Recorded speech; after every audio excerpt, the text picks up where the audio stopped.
سارانبای جنبکوف بعد از تظاهرات عمومی بر ضد نتیجه های انتخابات پارلمانی که در آن اکثرا حزب های طرفدار حکومت پیروز شدند استعفا داد.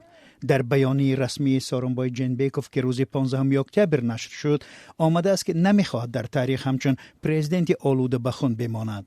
جنبکوف از صادر جعپروف و سیاستمدار آن دیگر دعوت کرد که جانبدارانشان را از پایتخت بیرون برند و حیات آسایشته ساکنان بشکک را تأمین کنند.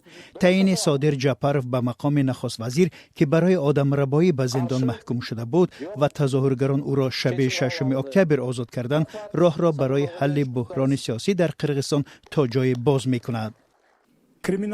سخت مبارزه میبریم، جنایتکاری آنگاه نیست میشود.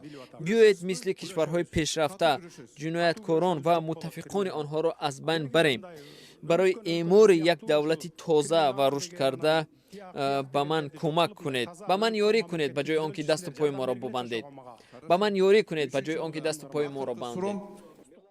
بعد انتخابات پارلمانی روز 4 اکتبر در قرقیزستان تظاهرگران خشمگین که میگفتند در انتخابات تقلب کاری شده است بناهای دولتی را اشغال کردند و کمیسیون انتخاباتی نتیجه های انتخابات را به اعتبار دانست. سارانبای جنبکوف در یکی از اولین بیانیه‌هایش پس از تظاهرات عمومی گفته بود در صورت تعیین حکومت نو و آرام شدن کشور از مقامش استعفا می‌دهد. بعداً گفت که آماده است پس از برگزار شدن انتخابات نو پارلمانی به استعفا رود.